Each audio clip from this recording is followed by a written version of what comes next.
Hey friends, Barkey J Dog here, back with another movie review. And I need to tell you, I was lied to. I was lied to by this here movie, which is a big fat lying liar, full of lies. This time we're talking about Love Slaves of the Amazon from 1957. A movie that lies.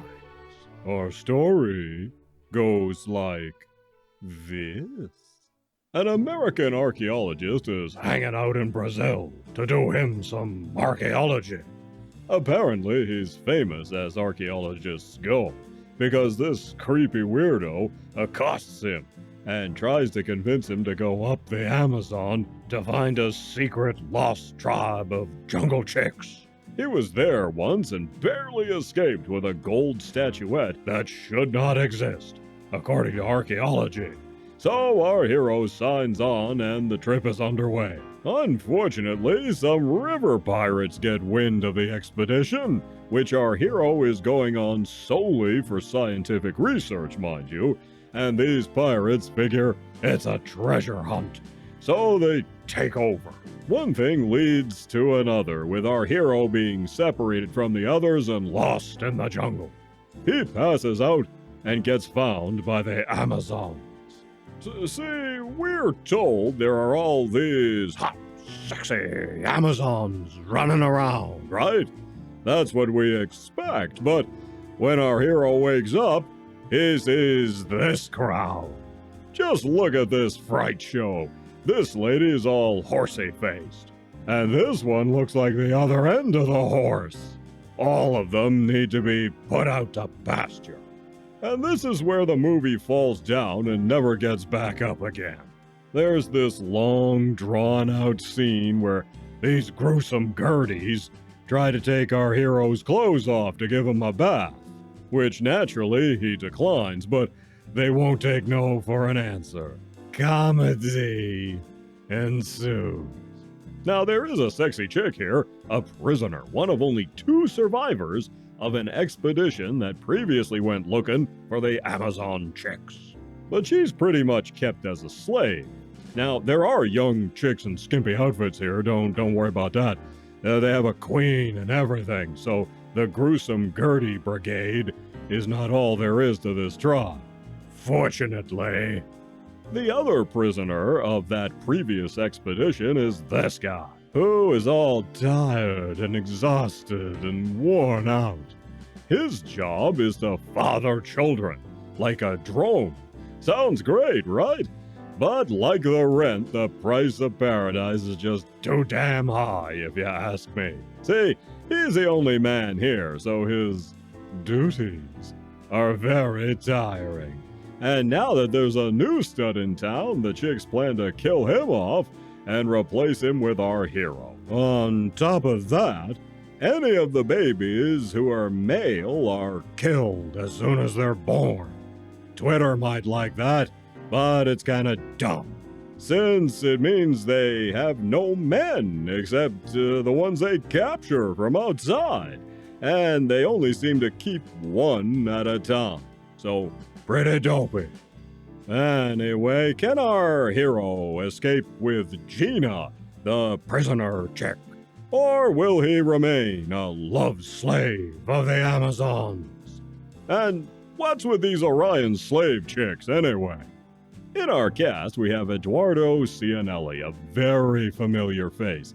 Besides guesting in a lot of TV shows, he starred in lots of movies, usually as a bad guy.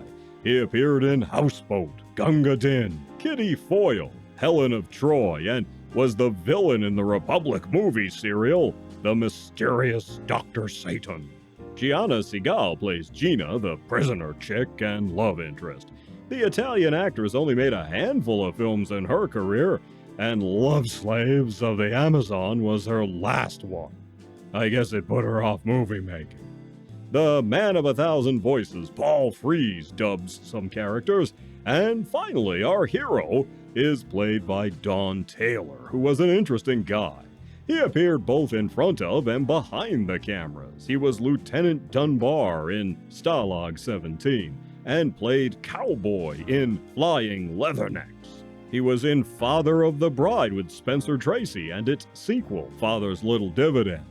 His directing credits include a lot of one-off TV episodes as well as feature films such as Ride the Wild Surf, Escape from the Planet of the Apes, The Great Scout and Cat House Thursday, and a film I've reviewed elsewhere on the channel, The Final Countdown.